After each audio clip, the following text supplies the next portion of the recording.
jadi yang kemarin itu loh. Oh iya, aku mau cerita sedikit sih pengalaman aku di kelas. Kapan nih ceritanya? Ya, kapan maunya? Bisa sekarang? Sekarang? Oh iya ya, ayo dah. Kita ke ini aja, ruang kepala sekolah. Ya. Oh iya, Bu Guru ini gimana tadi tuh ceritanya? Iya, saya pengen berbagi cerita kan, apalagi Ibu Guru Nana terbilang guru senior di sini kan, Iya, jadi boleh, saya boleh. guru junior di sini. Yang berarti ada apa namanya? Apalagi saya tumben nih pegang kelas 1 yang notabene kan bukan sekadar mengajarkan pengetahuan, tapi lebih menitik beratkan bagaimana anak ini bisa berkarakter Ya, gitu. betul. Apalagi ke kelas Karakternya 1. kalau kelas satu. Bukan karena apa namanya anaknya aja, tapi gimana guru nih bisa membina karakter siswa itu gitu. Dan kebetulan saya juga ngalamin itu kan, apalagi kondisi saya masih muda, belum punya pengalaman. Ketemu lagi nih yang emosionalnya anak beda-beda gitu kan. Di sisi lain saya harus belajar ngajar didik anak, tapi di sisi lain saya juga ketemu permasalahan-permasalahan itu. Jadi dengan guru penggerak ini saya pengen cerita nih, pengen curhat sama bu guru yang saya rasa lebih senior di bidang ini. Bagus. Jadi kebetulan nih karena memang siapa tahu saya bisa membantu gitu. Jadi kebetulan juga waktunya pas. Jadi Bu Guru Lili jadi bisa coba saja ceritakan sekarang gitu. Jadi tadi itu Permasalahannya karakter sih, anak. iya. Jadi yang Bu Guru Lili mau capai gitu Iya, tentang ingin saya cerita sedikit dulu masalah anak di kelas. boleh. Nah, karena ini anak kelas 1 bu guru ya, dia ada yang emosionalnya cepat terpancing, ada juga anak yang diam, dengan karakter ada yang aktif. Nah, di sini saya memilah bagaimana sih cara menangani anak.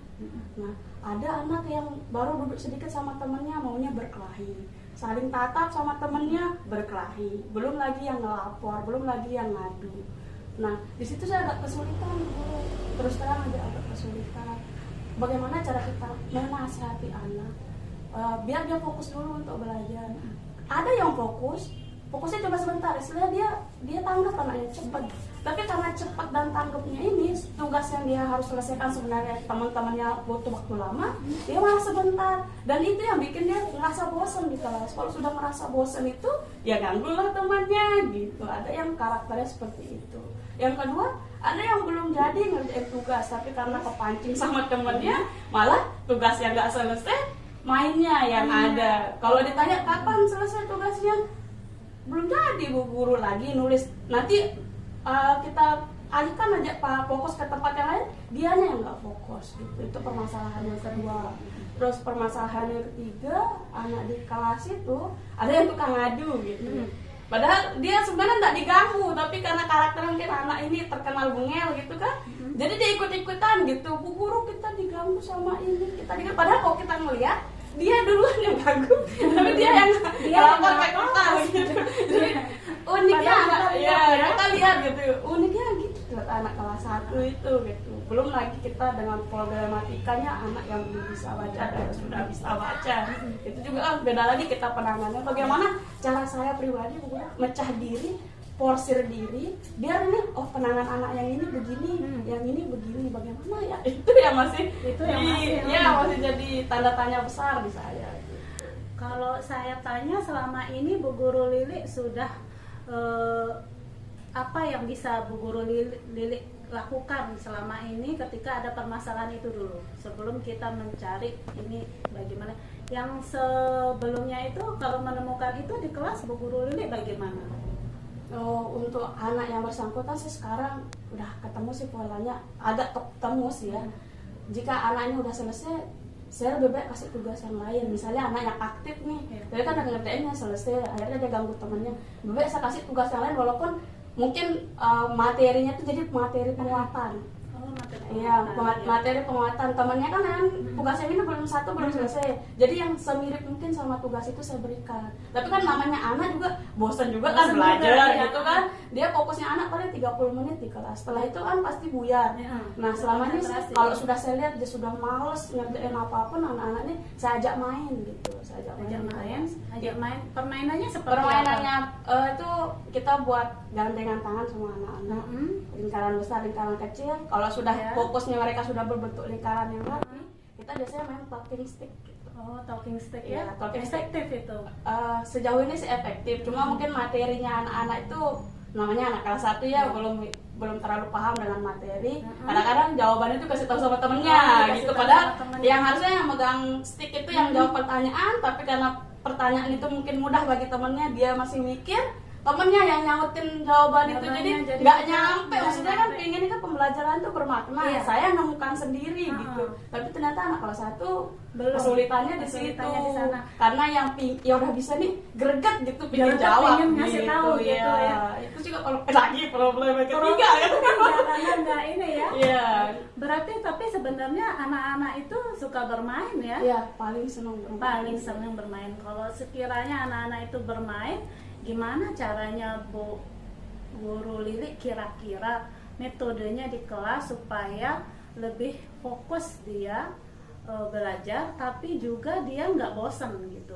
Gimana kira-kira? Mungkin kayaknya perlu pengembangan metode-metode lagi mungkin kalau untuk nyari pusat perhatian anak. Yang pertama mungkin dengan icebreaker-nya, saya juga kayaknya monoton sekali icebreaker saya, mungkin harus ada penambahan hal baru, kan anak-anak suka hal yang baru kan, kalau dia lihat itu baru nggak males dia ngerjain. Tapi kalau topo semangat, besok topo semangat, besok topo semangat, kan lama-lama apa sih garing gitu. Berarti ada ini baru Iya, ya, harus ice breaking ada ice baru, breaking metode baru ya, Metode ya, itu bagus belajar sekali itu. permainan yang Memang kita sebagai guru memang harus variatif, jadi tidak bisa kita itu aja kan. Bu Lili juga sudah membuktikan ternyata dengan hal yang sama anak-anak cepat bosen. Jadi yang tadi juga bagus. Jadi Bu Guru Lili yang udah selesai kerjain kasih dia yang lain gitu. Jadi artinya kemampuan anak-anak tuh nggak sama. Ada yang lebih cepat selesai, ada yang lebih lambat. Nah, kita juga tetap harus memperhatikan itu. Jadi yang lebih cepat selesai nggak apa-apa kita berikan. Dia memang harus berbeda. Karena anak itu berbeda, maka kita juga memberikan perlakuan yang berbeda. Tidak bisa sama. Bagus sekali Bu Guru Lili tadi memberikan solusi. Sebenarnya Bu Guru Lili sudah bisa menemukannya sendiri, cuman sekarang mungkin lebih konsisten. Nah, saya rasa bagaimana supaya ini bisa terlihat hasilnya, kira-kira gimana caranya Bu Guru Lili menerapkannya gitu di kelas gitu supaya ini berhasil. Kayaknya perlu namanya pengembangan metode baru itu teratur gitu ya. Jadi nggak konsisten, nggak stuck. Misalnya ini aja kita harus punya target istilahnya. Target. Misalnya mau pakai metode ini seminggu. Ya minggu depannya lagi apa gitu. Jadi dia terus sistematis gitu. Sepertinya kayak gitu. Berarti harus ada perencanaan. Iya, perencanaan betul. Kemudian pelaksanaan. Ya. Nah, kalau sudah perencanaan kita laksanakan supaya lebih mantap lagi, kita evaluasi dan refleksi. Iya. Bu Guru Lili sudah bisa menemukan. Alhamdulillah nih setelah udah diskusi sama Bu Guru kebuka ini kan. Ya. Ya, soalnya biasanya kita kan mikirnya di dalam pikiran aja, nanti nyampe rumah kegiatan lain lupa kita mau ngapain aja. Nah, ini ngobrol kayak gini nih, ternyata gini ya, itu asik ya gitu. Berarti perencanaan, kemudian pelaksanaan, evaluasi dan refleksi. Nah, supaya ini benar-benar konsisten nih, mulai kapan nih Bu Guru Lili coba ya? Ini kita udah masuk semester 2 nih ya. Nanti saya akan bantu nanti. Misalnya untuk konsistensinya saya akan cek. Kalau minggu depan gimana? Minggu depan nggak, besoknya gini. Besok sekarang? Karena harus perencanaan dulu. Benar-benar. Oke, minggu cari depan metode apa mau dipakai dalam sebulan ini misalnya kan, sebulan ini. Kalau mau ini juga mungkin nanti saya bisa berbagi apa yang cocok. Siap. Terima kasih kalau kita dibantu. Makasih banyak. Berarti minggu depan ya. Siap. Oke, saya akan lihat ya besok minggu depan Bu Lili sudah mulai mencoba apa tidak. Siap. Nanti kita refleksi sama-sama ya. Kemudian nanti hasilnya bisa Bu Guru Lili ceritakan lagi kepada saya supaya ada peningkatan seperti itu. Ya. Oke, siap. Berarti pembicaraan kita hari ini adalah hasilnya. Ada hasil nih buat perencanaan, kemudian pelaksanaan, terakhir nanti kita refleksi. Kita refleksi sama-sama. Minta bantuannya Bu Guru ya. Gimana udah agak pelong sekarang. Ya boleh seperti ini kan, kalau ada masalah sampaikan saja. Nanti siapa tahu kita bisa saling sharing, mungkin saya juga ada masalah, nanti kita akan saling bercerita, oke? Ya. Terima kasih. Sama-sama. Saya iya Bu Guru ini. Oke. Kita yang terima kasih nih Iya. udah mau denger cerita kita kan, Oke. gitu, mau sama-sama dibantu cari solusinya gitu. Apalagi ada gurunya penggerak ini ternyata mau monitoring itu perencanaan yang Iya, saya buat benar-benar. itu. Malah saya merasa terbantu sekali gitu. Oke. Lebih lagi saya kan guru baru gitu kan. Iya, saya merasa senang juga ikut membantu, jadi bisa saling berbagi, itu intinya. Iya. Oke, terima kasih, sepertinya curhat Terima kita kasih udah selesai, Udah selesai ya. Oke, kita pulang sekarang. tinggal pelaksanaan. pelaksanaan. Iya, Oke. siap. Siap. Terima kasih. Mari